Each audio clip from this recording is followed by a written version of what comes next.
Good afternoon, all.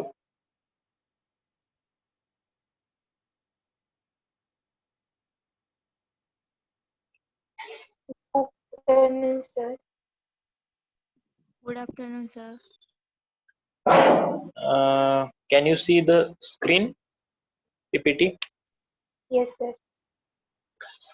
Okay. Join fast. I am going to teach you today how to measure the horizontal angle, vertical angle, how to range a line by using the theodolite. Okay. So join fast so that I can start the lecture.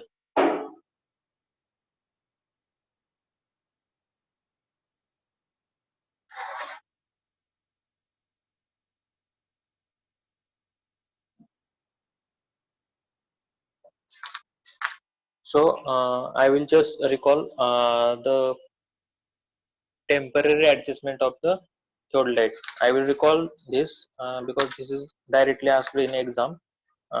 This is very important for start of the any surveyor. Okay, so which are the adjustment we do with the theodolite is the adjustment of theodolite are two kind: permanent and temporary adjustment. What come in permanent adjustment is the permanent adjustment are made to establish the relationship between the fundamental lines of the theodolite, and once made they last for long time. They are very essential for accurate observation. Okay, so म्हणजे आपल्याला कुठलंही instrument घेतलं तर त्याचे जे fundamental lines असतात त्यांचे एकमेकांशी रिलेशन करून कॅल्क्युलेशन, इंटरनल कॅल्क्युलेशन करून इन्स्ट्रुमेंट बनवलेलं असतं. तर रिपीटेड यूज, कंटिन्युअस यूज करून त्या इन्स्ट्रुमेंट मध्ये काही एरर येतात, ते जे रिलेशन तयार केलेलं आहे ते डिस्टर्ब होतं आणि त्याच्यामुळे जर आपण रिडिंग घेतले तर ते रिडिंग विथ एरर असतात. ठीक आहे, त्याच्यात एरर येतो. तर आपल्याला फ्रिक्वेंटली किंवा असे जर एरर आले तर आपल्याला ते इन्स्ट्रुमेंट कॅलिब्रेट करायला लागतं. कॅलिब्रेट करणं म्हणजे पुन्हा to readjust that permanent adjustment. Okay, तर या परमनंट ऍडजस्टमेंट झाला. आणि टेम्पररी ऍडजस्टमेंट काय? तर temporary adjustment are done for the every survey. Okay, at the start of the survey, and these are very important. Okay, sir, is my voice audible? Yes, sir. Okay. Which are the permanent adjustment? आता दोन adjustment तुम्हाला सांगितल्या, permanent आणि temporary. Permanent adjustment आपण नेहमी करत नाही आणि टेम्पररी ऍडजस्टमेंट आपल्याला प्रत्येक सेटअपला करायला लागतात. ठीक आहे, तर परमनंट ऍडजस्टमेंट कोणते आहेत हे आपण पहिल्यांदा जाणून घेऊया. ठीक आहे, याच्यात adjustment of the horizontal plate level. Okay, horizontal plate level जे आहे ना ते आपल्याला ऍडजस्ट करायची. ती कशी? The axis of the plate level must be perpendicular to the vertical axis. Okay, हे नेहमी हे चेंज जर झालं तर आपल्याला परमनंट ऍडजस्टमेंट करते. सेकंड परमनंट ऍडजस्टमेंट कधी करायला लागते?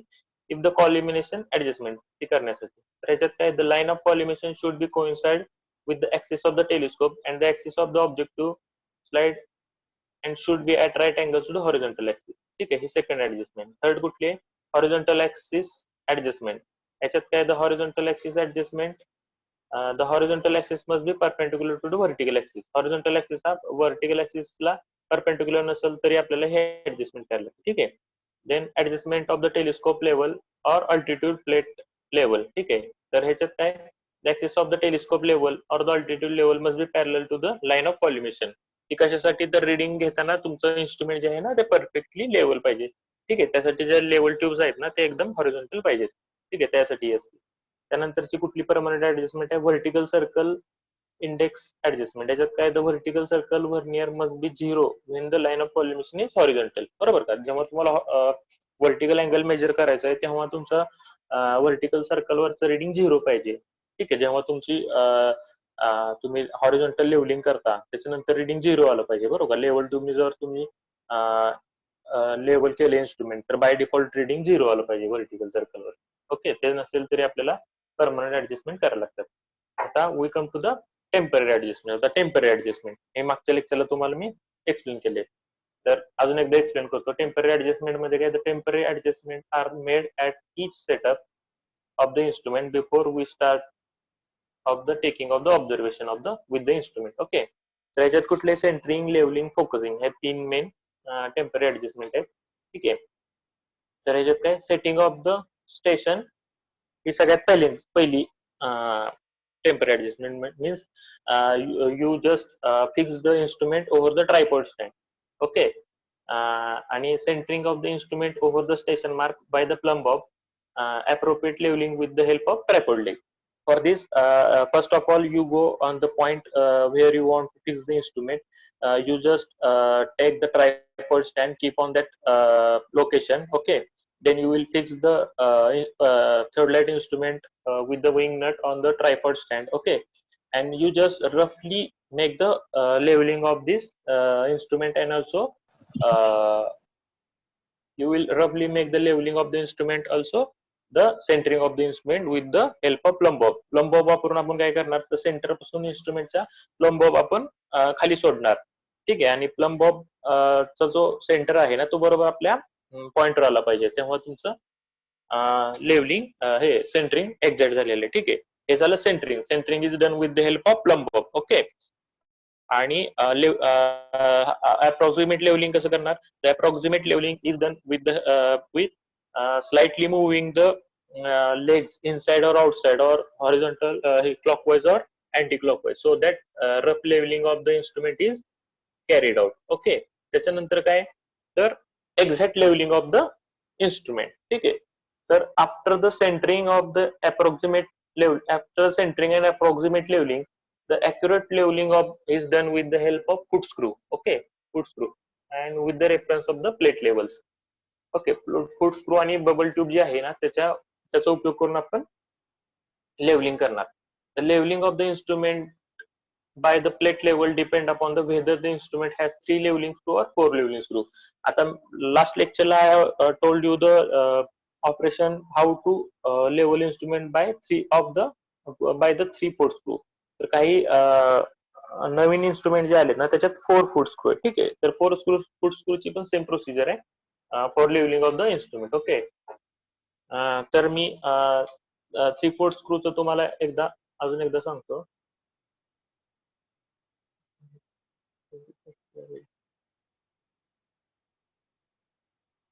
I will just explain how to level the instrument which is having 3 foot screw. तर इथे बघा, can you see the diagram of foot screw at the bottom of the slide?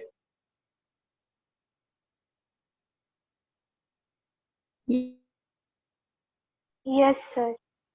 Okay. Then there are 2 sets. First is set A and set B. Okay. Then what we do? There are 3 foot screw as shown in a figure. Okay. Then that rectangular is a bubble tube. Okay.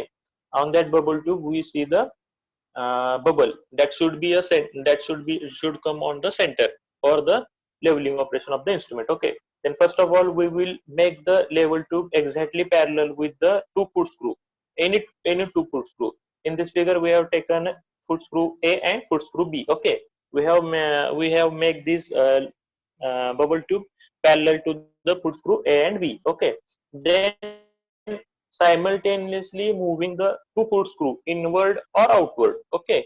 At a time inward or at a time outward. You may call it anti-clockwise or clockwise. At a time you have to just move this foot screw at a time inward or outward, so that level tube's bubble would come to the center. Okay. When that level tube bubble come to the center, then just revolve the third light instrument through 90 degree, so that bubble tube comes over the foot screw named as C. Okay. Third foot screw. Okay. I have shown that in figure B. Okay. This is this bubble tube will come on the foot screw C. Okay. Then don't touch to the foot screw A and B. Just revolve the foot screw named as C. That is third foot screw inward or outward, so that bubble tube again come to the center. Okay. After these 2 setup, the instrument you have to just revolve the instrument through 360 degree or whatever you want, and you have to see that instrument's bubble tube is center at every location. Okay. Then the reading then the instrument is exactly level. If instrument's bubble tube's bubble doesn't come to the center, you have to repeat this procedure so that level 2 would be instrument would be exactly level. Okay, are you getting this? How to level the instrument? Are you getting?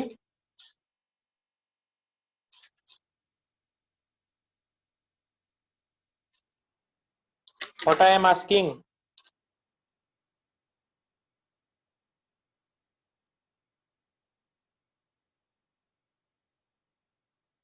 Okay, now we will go for the next part of this chapter. Okay, I have told you this is some instrument, a recent instrument come with the 4-foot screw. Okay, the leveling with the 4-foot screw I will explain over here. There are two sets again, set A and set B. The A, B, C, D are 4-foot screw. First of all, you have to make a bubble tube exactly parallel to the bubble 2-foot screw B and D. That is cross screw. Then you have to move the foot screw B and D inward or outward or clockwise or anti-clockwise simultaneously. Okay, then bubble will come to the center, and after that you have to just move the instrument through 90-degree again and make bubble to parallel to the foot screw A and C, and again move the foot screw A and C inward or outward so that bubble would come to the center. म्हणजे काय आलं का, पहिल्या set मध्ये तुम्हाला काय करायचं, जे क्रॉसचे जो दोन बबल आहेत डी आणि बी याच्यावरती बबल ट्यूब पॅरल करायचे आणि तेच फूट स्क्रू इनवर्ड और outward at a time move करायचे so that the bubble would come to the centre. ठीक आहे, ते झाल्यानंतर पुन्हा इन्स्ट्रुमेंट 90 डिग्री मध्ये मूव्ह करायचं so that the bubble tube come on to the foot screw as A and C. म्हणजे राहिलेले जे दोन फूट स्क्रू आहे ना त्याच्यावर बबल ट्यूब येईल आणि नंतर जे स्क्रू आहेत ना ते इनवर्ड और आउटवर्ड सायमल्टेनियसली मूव्ह करायचे स्लाइटली, बबल जोपर्यंत सेंटरला येत नाही आणि सेंटरला आहे की तुमचे इन्स्ट्रुमेंट सेंटरला आले. ओके, तर हे फोर फूट स्क्रू असेल तर असे. Okay, now setting over the station झालं तुमचं, लेवलिंग अप झालं. ओके, त्याच्यानंतर इलिमिनेशन ऑफ द पॅरलॅक्स हे पण टेम्पररी ऍडजस्टमेंट अंडर येतं. तर याच्यात काय, इट इज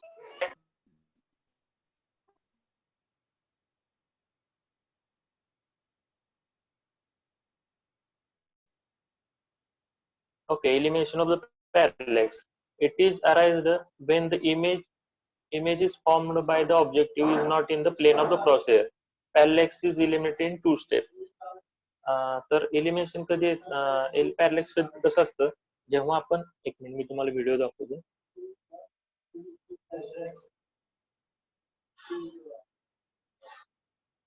हे आपले इन्स्ट्रुमेंट आहे पुन्हा. ठीक आहे, I am showing it through the screen. Okay, do you can see the instrument? Can you see the instrument? Yes, sir. Okay, तर आपल्याला इलिमिनेशन ऑफ पॅरलॅक्स. आता पॅरलॅक्स म्हणजे काय, जेव्हा तुम्ही ह्याच्या इन्स्ट्रुमेंट मधून पाहता, ठीक आहे, इन्स्ट्रुमेंट मधून पाहिल्यानंतर आपल्याला इथून पाहिल्यानंतर आपल्याला इथं दोन क्रॉस हेअर असतात, जस्ट क्रॉस मध्ये हेअर्स असतात, क्रॉस केलेलं असतं आणि आपण इथला फोकसिंगचा स्क्रू मूव्ह करून याच्या पुढे जे ऑब्जेक्ट आहे ना ते क्लिअर दिसेपर्यंत आपण ते ऑब्जेक्ट स्क्रू मूव्ह करतो. ठीक आहे, जेव्हा त्या ऑब्जेक्टची इमेज आपल्या क्रॉस हेअरच्या ह्याच्यावर पडते तेव्हा आपलं पॅरलॅक्स रिमूव्ह झाले म्हणजे ते म्हणजे आपलं फोकसिंग एक्झॅक्ट झाले. ठीक आहे, तर हे दोन टाइप्स आहे, फोकसिंग एक्झॅक्ट करायला लागतं ते दोन टाइप्स आहे, bye focusing the eyepiece. Okay, एक मिनिट.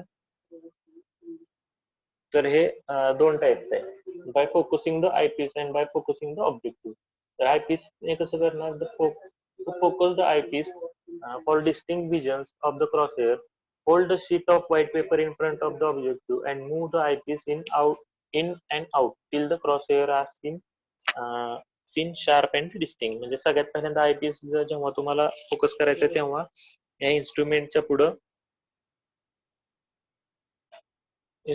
पुढे जस्ट एक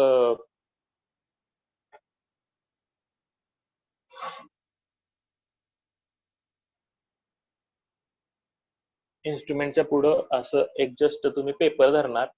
ठीक आहे, इन्स्ट्रुमेंटच्या पुढं जस्ट असा पेपर धरणार आणि याच्यातून बघून क्रॉस हेअर तुम्हाला एकदम क्लिअर दिसते का बघायचं. जोपर्यंत दिसत नाही तोपर्यंत इथला स्क्रू मूव्ह करायचा. ठीक आहे. नाहीतर दुसरी मेथड आहे, हे डायरेक्ट आकाशाकडे स्कायकडे हे करायचं आणि त्याच्यातून तुमचं क्रॉस हेअर दिसते का बघायचं. नसेल तर हा स्क्रू मूव्ह करून ते फोकसिंग ऑफ द आयपीस केलं जातं. त्यानंतर focusing of the objective. Objective म्हणजे इमेज दिसली पाहिजे. तर the telescope is now directed toward the object to be sighted and the focusing screw turned till the image appears sharp and clear. Okay, तर image sharp दिसायसाठी आपण direct करणार त्या इन्स्ट्रुमेंटला toward the point आणि objective ग्लासचा जो screw आहे तो move करून आपण पॅरलेक्स रिमूव्ह करून तो पॉइंट बघू. ठीक आहे, तर हे दोन टाईपचे फोकसिंग आहेत. त्याच्यानंतर setting the third light over the station हे झालेलं आहे आपलं. ठीक आहे, अप्रॉक्सिमेट लेवलिंग बाय ट्रायपॉड झालं. सेंटरिंग मधले हे हा पॉइंट आपण एक्सप्लेन केलेला आहे. ठीक आहे, याचे स्क्रीनशॉट काढून घ्या वाटलं, डायरेक्टली तुम्हाला ऍज अ नोट्स वापरता येईल. याच्यात तुम्हाला पोझिशन पण दाखवले, फर्स्ट पोझिशन, सेकंड पोझिशन लेवलिंगची. ठीक आहे, ती सेकंड पोझिशन लास्ट लेक्चरला आपण एक्सप्लेन केलेलं सगळं. फोकसिंग द आयपीस झाला, आता focusing of the object glass. This is done. आता जे सांगितलं आयपीएस कसं, the IPS is focused so that crosshair can be seen clearly. To do this, the telescope is directed toward the sky. A piece of white paper is held in front of the object glass, and the eyepiece is moved in or out by turning the clockwise or anti-clockwise until the crosshair appears distinct and sharp. हे झालं eyepiece. आणि focusing of the object glass मध्ये काय आता सांगितल्याप्रमाणे, this is done to bring the sharp image of the object or the target in the plane of the क्रॉसहेअर.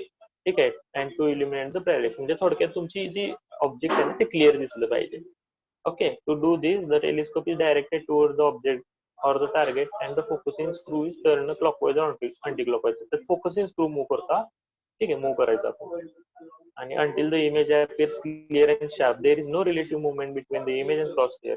The absence of relative movement can be verified by moving the eye up and down. म्हणजे तुम्ही एखादा object बघितल्यानंतर focusing screw move करायचा, त्याच्यानंतर जे object तुमच्या focus जे क्रॉसहेअर आहेत त्याच्यावर बरोबर एक्झॅक्टली येतात आणि त्याच्यानंतर ते पॅरलेक्स रिमूव्ह केलं झालं म्हणतात त्याला. ठीक आहे, पॅरलेक्स रिमूव्ह झालं म्हणजे काय झालं, जेव्हा तुम्ही त्याच्यानंतर आपलं डोळा खाली वर इकडं तिकडं जरी मूव्ह केला तरी ते image is fixed with the crosshair. ठीक आहे, फिक्स झालेली असते, ते हालत नाही. म्हणजे असं इकडं तिकडं जरी डोळा आपण खालीवर केला तरी ते क्रॉसहेअर त्या इमेजला फिक्स असल्यासारखं दिसतं आपल्याला. ठीक आहे, सेटिंग ऑफ द व्हर्नियर. त्याच्यानंतर जे व्हर्नियर आहे, व्हर्नियर म्हणजे ज्याच्यावर आपण अँगल मेजर करतो ते. ठीक आहे, सेटिंग ऑफ द व्हर्नियर मध्ये काय, vernier A is set to the 0 and vernier B is set to the 180 degree. आता बघा, पुन्हा इन्स्ट्रुमेंट दाखवतो मी. याच्यात दोन ठिकाणी रिडिंग असतात. ओके, याच्यात दोन ठिकाणी रिडिंग असतात, एक व्हर्नियर ए आणि दुसरं व्हर्नियर बी. ओके, इथून बघितलं रिडिंग तर व्हर्नियर ए बोलतो याला 0 डिग्रीला सेट केला. आणि इथून बघितलं तर त्याला बोलायचं व्हर्नियर बी. इथं आपण इन्स्ट्रुमेंट 180 डिग्रीला सेट केलं असतं. रिडिंग आपण दोन्हीकडून घेऊ शकतो, इकडून पण घेऊ शकतो, इकडून पण घेऊ शकतो. It is vernier A, it is vernier B. Okay, so the vernier A is set to 0 degree and vernier B is set to the 180 degree. To do this, the lower clamp is fixed and upper clamp is loosened and the upper plate is turned until the arrow of vernier A is approximate coincide with the 0. Okay, or 360. 0 म्हणजे 360 degree. Okay, and the vernier B is approximately coincide with the 180 degree. Okay, तर ह्याच्यात काय केलं आपण, to do this lower clamp is fixed. आता instrument बघा, आता instrument मध्ये तुम्हाला दाखवतो मी, ते खूप सोपं आहे. याच्यात कसं असतं, हे इन्स्ट्रुमेंटचं वर्किंग कसं आहे बघा. ओके, तर या इन्स्ट्रुमेंट मध्ये दोन स्क्रू आहेत. एक लोअर क्लॅम्प स्क्रू आहे. ठीक आहे, हा लोअर क्लॅम्प स्क्रू जो आहे तो आपल्या ऍक्सिसशी फिक्स असतो. ठीक आहे, म्हणजे ह्याचा कन्सर्न नाहीये, अँगल मूव्ह करण्याची कन्सर्न नाहीये लोअर स्क्रूचा. ओके, पण अप्पर जो आहे, अप्पर जेव्हा आपण लोअरला फिक्स करतो तेव्हा इन्स्ट्रुमेंट तुमचं ऍक्सिसला फिक्स झालंय. ठीक आहे, पण जेव्हा तुम्हाला अँगल मेजर करायचा आहे तेव्हा you have to loose the upper clamp screw. Okay, upper clamp screw तुम्ही लूज करणार आणि मग रिडिंग घेणार. ओके, आणि मग त्याच्यावरचा अँगल चेंज होणार. म्हणजे एक बेसिक कन्सेप्ट तुम्ही लक्षात घ्या. जेव्हा जेव्हा तुमचा लोअर क्लॅम्प फिक्स असेल तेव्हा इन्स्ट्रुमेंट हे ऍक्सिसचे फिक्स झाले. ठीक आहे. आणि जेव्हा तुम्हाला रिडिंग घ्यायचे तेव्हा तुम्हाला नेहमी लोअर क्लॅम्प हा फिक्स ठेवायला लागतो लोअर प्लेटचा, आणि अप्पर प्लेट जो आहे ना, अप्पर प्लेटचा क्लॅम्प स्क्रू तुम्हाला लूज करायला लागतो आणि अप्पर प्लेटचा स्क्रू लूज करून तुम्ही रिडिंग घेणार याच्यावर, मग त्याच्यावर रिडिंग येणार. पण जर अप्पर प्लेट आणि लोअर प्लेट एकमेकांना जर फिक्स असेल, जर अप्पर स्क्रू फिक्स असेल तर आणि लोअर स्क्रू जर लूज असेल तर रिडिंग येणार नाही, कारण दोन्ही प्लेट एकमेकांना फिक्स राहतात त्या केसमध्ये. आता तुम्हाला मी दाखवतो, तुम्हाला दिसतंय का बघा.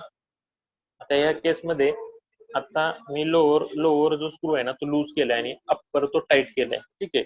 तर ह्याच्यात रिडिंग चेंज होत नाहीत. जर तुम्ही ह्याच्यातून बघितलं तर तुम्हाला दिसतंय का नाही, पण ह्याच्यातून रिडिंग चेंज होत नाहीत. The two plates are fixed to each other.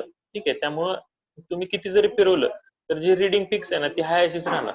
The reading would not get change. पण जेव्हा तुम्हाला रिडिंग घ्यायचे तेव्हा तुम्ही काय करणार, त्या केसमध्ये लोअर जो स्क्रू आहे ना तो फिक्स करणार आणि अप्पर जो स्क्रू आहे ना तो लूज करणार. ओके.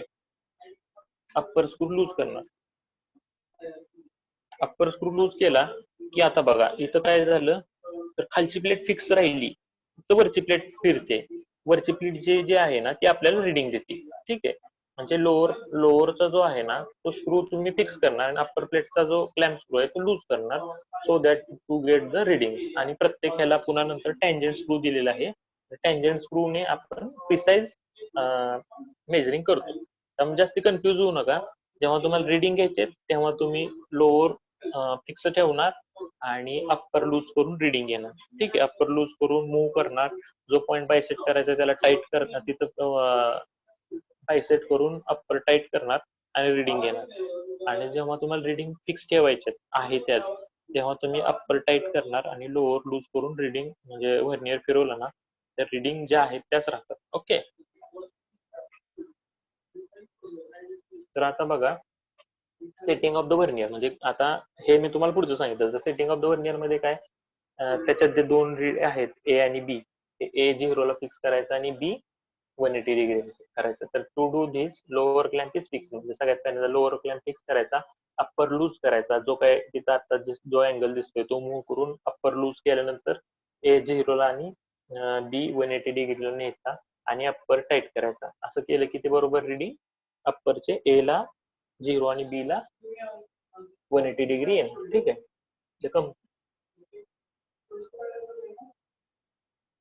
आता ह्या झाल्या सगळ्या. म्हणजे जोपर्यंत आपण ए आणि बी 0 आणि 360 डिग्रीला फिक्स करत नाही तोपर्यंत आपल्या झाल्या सगळ्या टेम्पररी ऍडजस्टमेंट. आता हे सगळं झालं म्हणजे 0 रिडिंग वगैरे सगळं फिक्स झालं की तुमच्या टेम्पररी ऍडजस्टमेंट कम्प्लीट झाल्या. आता याच्यानंतर आपल्याला मेजरमेंट ऑफ अँगल्स हे चालू झालं, म्हणजे ऍक्च्युली सर्वे चालू झाला. ठीक आहे. या टेम्पररी ऍडजस्टमेंट झाल्यानंतर आपला सर्वे चालू झाला. आता सर्वे मध्ये आपण काय काय करतोय, हॉरिझॉन्टल अँगल मेजर करतोय, व्हर्टिकल अँगल मेजर करतोय थर्ड लाईटने. We measure the horizontal angle with the third light, we measure the vertical angle with the third light. Also we measure the magnetic bearing or height of the building, or we make the ranging of the line by using the third light. त्याच्यातला पहिला part आपण direct measurement of the horizontal angle by using the third light. ठीक आहे. म्हणजे horizontal angle कसा major करायचा आता मी तुम्हाला सांगतो. आता इकडं फिगर दिले बघा, इथं बघा ओ जे आहे ओ, इथं आपलं इन्स्ट्रुमेंट सेट केलेलं आहे आणि आपल्याला अँगल बिटवीन लाईन एओ आणि ओबी हे मेजर करायचं. म्हणजे दोन पॉईंट मधलं अँगल ए आणि बी पॉईंट मधलं ओ च्या रिलेटेड अँगल आपल्याला मेजर करायचं. म्हणजे अँगल ए ओ बी आपल्याला मेजर करायचं. तर काय, suppose we have to suppose an angle AOB to be measure, then following procedure is adopted. ठीक आहे. तर आपण आता खाली मी प्रोसिजर लिहिलेली आहे सगळी, तुम्ही स्क्रीनशॉट पण काढून नोट्स तयार करा. ठीक आहे. तर काही प्रोसिजर आहे, ते instrument is setup over O. म्हणजे सगळ्यात पहिल्यांदा इन्स्ट्रुमेंट तुम्हाला ओव्हर सेट करायचं आहे. तुम्हाला काही प्रॉब्लेम असेल तर सांगा, म्हणजे समजण्यात काय अडचण आली तर लगेच तिथे रिकॉल करा. Okay, so that I can explain it again.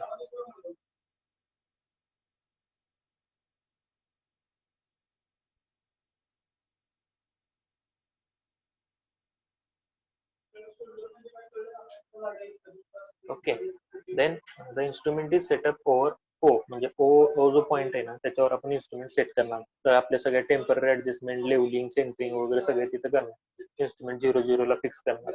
It is centred and levelled perfectly according to the procedure described in temporary adjustment. ठीक आहे, टेम्पररी ऍडजस्टमेंट म्हणजे तुम्हाला प्रोसिजर सांगितली, ट्रायपॉड स्टँडवर फिक्स करायचा, लेवल करायचा, सेंटर करायचा, पॅरलॅक्स रिमूव्ह करायचा, आयपीस म्हणजे सगळं 0 ला सेट करायचं, हे सगळी प्रोसिजर आपण करतो.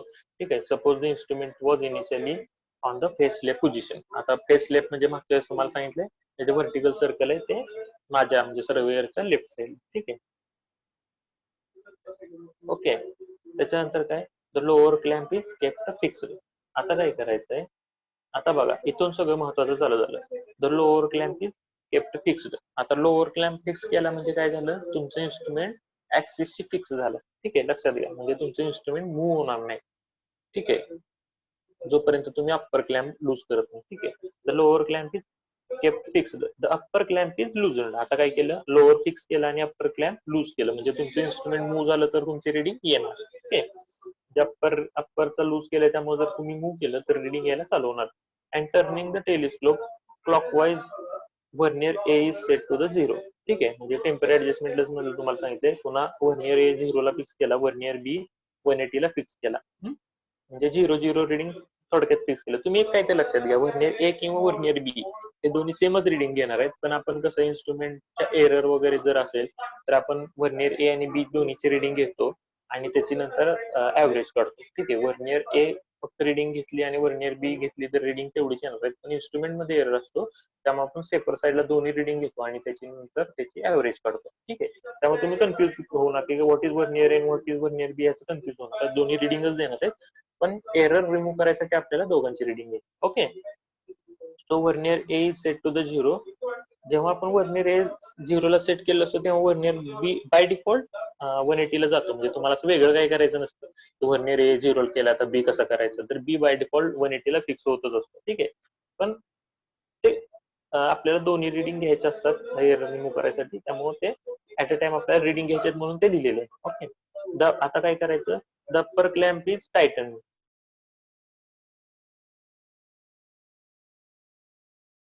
आता अप्पर पण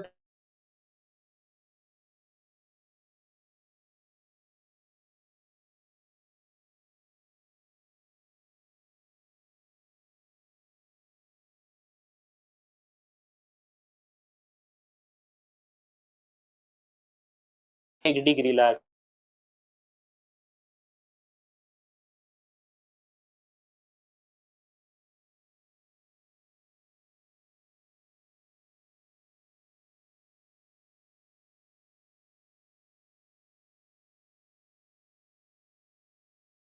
तर ते एक्झॅक्टली 0 म्हणजे एकदम स्लाइटली मुवमेंट करायसाठी व्हर्नियर स्क्रू असतो. ठीक आहे, त्यामुळं काय केलं, now turning the upper tangent screw the vernier A and B are made exactly 0 degree and 180 degree by looking through the magnifying glass. Okay, म्हणजे काय आलं का, हे बघा आता व्हिडिओ.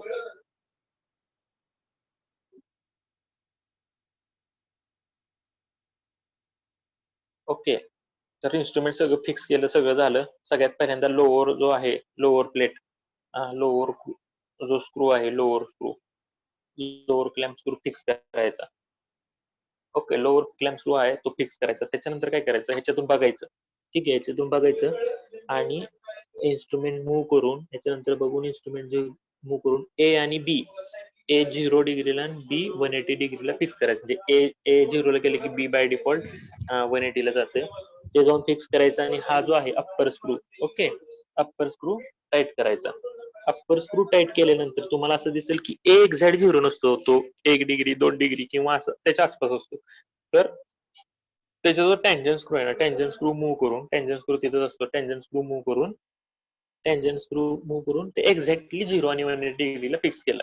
आता काय, लोअर स्क्रू फिक्स आहे, अप्पर स्क्रू फिक्स आहे, इन्स्ट्रुमेंट मूव्ह होणार नाही. बघा इन्स्ट्रुमेंट मूव्ह होतंय का नाही, म्हणजे आपलं आता इन्स्ट्रुमेंट फिक्स झालं. आता आपल्याला मेजर करायचं आहे अँगल. तर अँगल मेजर करायसाठी आपल्याला काय करायचंय त्याच्यानंतर, तर आता आपल्याला ऑब्जेक्ट ए पहिल्यांदा बघायचंय. ठीक आहे, जे रिडिंग 0 ठेवूनच. आता आपलं 0 इन्स्ट्रुमेंट होतं की नाही. सपोज ऑब्जेक्ट ए ह्या साईडला आहे, तर आपण काय करणार, आता फक्त आपल्याला जो लोअर, आता आपल्याला रिडिंग तर 0 ठेवायचे, ठीक आहे. रिडिंग केव्हा चेंज होणार, जर अप्पर स्क्रू मूव्ह केला तर. म्हणून आपण काय करायचं, अप्पर स्क्रूला हातच लावायचा, लोअर स्क्रू काय करायचा, लोअर स्क्रू लूज करायचा, लोअर स्क्रू लूज करायचा आणि इन्स्ट्रुमेंट मूव्ह करायचं. आणि ऑब्जेक्ट ग्लासने पॅरलॅक्स रिमूव्ह करून पॉईंट ए बायसेट करायचा, ठीक आहे. तुम्ही पॉईंट ए बायसेट केला की लोअर स्क्रू त्यानंतर टाईट करायचा आणि लोअर टँजंट स्क्रूने प्रिसाइजली पुन्हा टँजंट स्क्रू आला, ठीक आहे. म्हणजे प्रत्येक वेळेस क्लॅम्प स्क्रू झाल्यानंतर टँजंट स्क्रूने प्रिसाइजली पॉईंट ए बायसेट करायचा. आता आपण अप्पर स्क्रूला हात लावला नव्हता, फक्त लोअर स्क्रू लूज करून ए ला बायसेट केलं, त्यामुळे रिडिंग हे 0 राहणार आहेत, लक्षात घ्या. आता आपलं खरं इन्स्ट्रुमेंट ए ला सेट झालं. आता we have to measure the angle. तर आपल्याला पॉईंट बी कडे डायरेक्ट करायचं. तर लोअर जो आहे ना, लोअर स्क्रू, ह्याला आता आपण हात लावायचा नाही. आपल्याला अँगल मेजर करायचं म्हणल्यावर अप्पर क्लॅम्प स्क्रूला हात लावायचा. आपण जे काय करायचं ते अप्पर क्लॅम्प स्क्रू करायचं. त्यामुळे लोअर स्क्रू जो आहे तो टाईटच ठेवला आणि अप्पर क्लॅम्प स्क्रू लूज केला, ठीक आहे. अप्पर क्लॅम्प स्क्रू लूज करतो, अप्पर क्लॅम्प स्क्रू इकडे आहे तो लूज करतो, अप्पर क्लॅम्प स्क्रू लूज केला आणि इन्स्ट्रुमेंट मूव्ह केलं, पॉईंट बी बायसेट केला आणि अप्पर स्क्रू त्यानंतर टाईट केला, ठीक आहे. अप्पर स्क्रू टाईट केला म्हणजे रिडिंग फिक्स झालं आणि पुन्हा अप्पर टँजंट स्क्रूनी प्रिसाइजली त्याचं बायसेक्शन केलं. म्हणजे नेहमी आपलं अप्पर स्क्रू मूव्ह केल्यानंतर पुन्हा टँजंट स्क्रूने आपलं प्रिसाइजली जे एरर आहे तो नॉमिनल तो रिमूव्ह करायचा, ठीक आहे. मग अप्पर टँजंट स्क्रू मूव्ह करून आता पॉईंट बी बायसेट केला, ठीक आहे. आता आपला लोअर तर क्लॅम्प स्क्रू फिक्स आहे. आता अप्पर पण ए कडून बी कडे जाताना फक्त लूज होता, बी वर आलं पुन्हा फिक्स केला. आता रिडिंग ऑन ए आणि रिडिंग ऑन बी घ्यायचे आपण, ते आपले डायरेक्ट रिडिंग आहे हॉरिझॉन्टल अँगल, ठीक आहे. तर हे प्रोसिजर आहे, वाचा पुन्हा एकदा, which is given on the screen. काय केलं आपण, मी पुन्हा रिकॉल करतो. The instrument is setup over A, it is centred and levelled perfectly according to procedure described. Fix केलं, सगळं केलं, टेम्पररी ऍडजस्टमेंट केले, वर्नियर ए बी 0 ला फिक्स केला. आताच्या कंडिशनला लोअर फिक्स आहे, अप्पर फिक्स आहे. त्यानंतर रिडिंग घ्यायला चालू केले, आपण उभारलो ए ओव्हर. आता काय करायचं, जेव्हा आपल्याला रिडिंग ए वरून बी वर घ्यायची तर इन्स्ट्रुमेंट आपलं ए कडे मूव्ह करायचं, पण आपला अँगल तर 0 हल्ला नाही पाहिजे. तर काय करायचं, लोअर फक्त लूज करायचा, lower clamp to instrument directed towards A आणि पुन्हा लोअर टाईट केला, ठीक आहे. म्हणजे आपलं रिडिंग 0 ला कायम राहिलं. लोअर क्लॅम्प स्क्रू फिक्स केला आणि प्रिसाइज हे करायसाठी अप्पर लोअर टँजंटनी फक्त थोडंसं प्रिसाइजली त्याला साईट केलं, ठीक आहे. आता आपलं इन्स्ट्रुमेंट ए वर आलेलं आहे, लोअर फिक्स आहे, अप्पर फिक्स आहे. आता आपल्याला अँगल मेजर करायचं, लक्षात घे, नेहमी अँगल मेजर करायचं असलं की लोअर हा फिक्सच पाहिजे आणि अप्पर लूज पाहिजे. मग आपण काय केलं, अप्पर टँजंट स्क्रू लूज केला आणि टेलिस्कोप मूव्ह करून रिडिंग टेकन ऑन बी, ठीक आहे. बी वरची आपण रिडिंग घेतली. तर रिडिंग घ्यायच्या आधी काय केलं, ए वर असताना आपण इन्स्ट्रुमेंटचा अप्पर टँजंट स्क्रू लूज केला, टेलिस्कोपनी बी बायसेट केला आणि अप्पर टँजंट स्क्रू फिक्स केला. आता आपलं रिडिंग आलं ना, मग फिक्स करून टाकायचं आणि प्रिसाइजली बायसेक्शन करायसाठी म्हणून अप्पर टँजंट स्क्रूचा यूज केला, okay.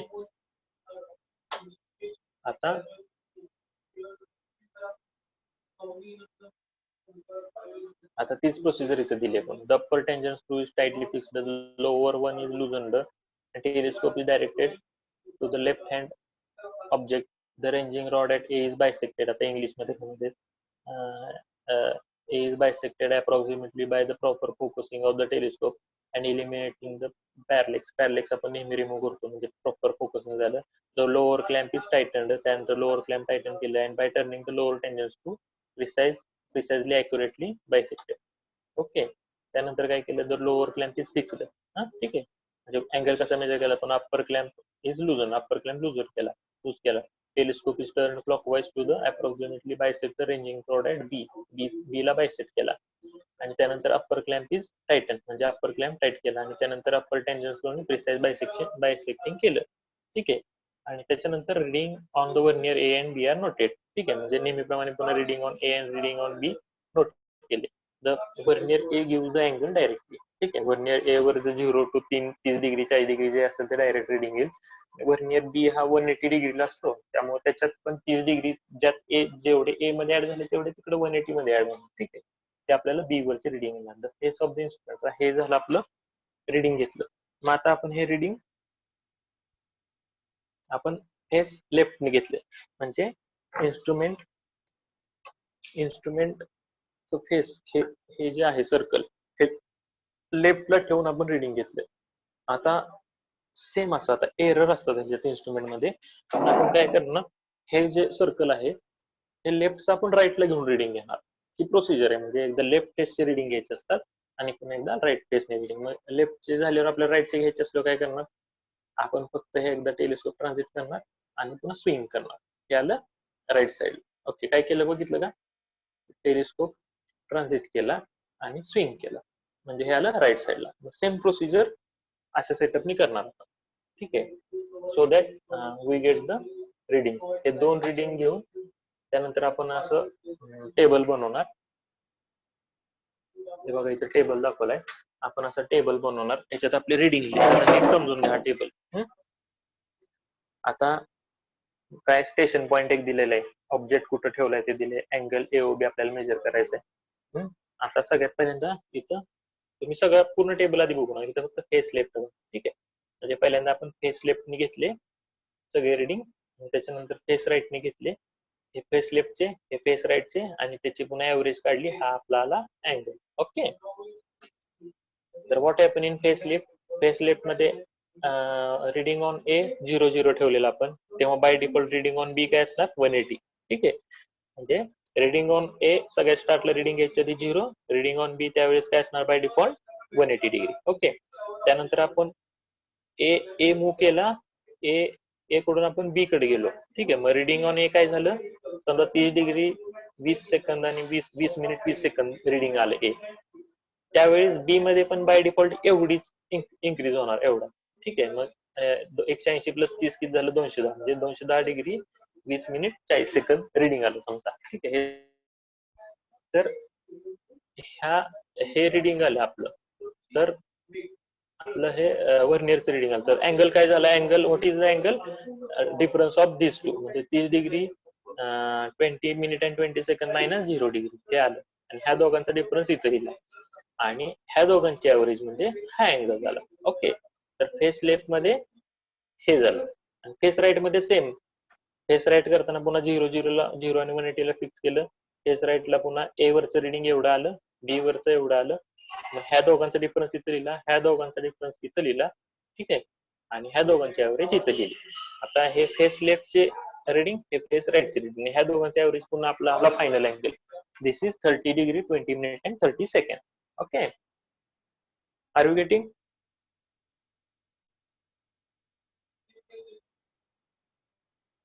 Yes, sir.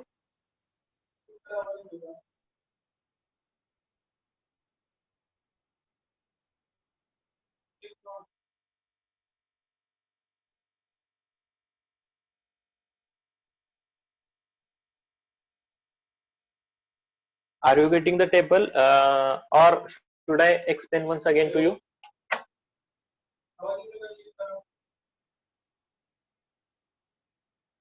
Are you getting the table, or should I explain it once again?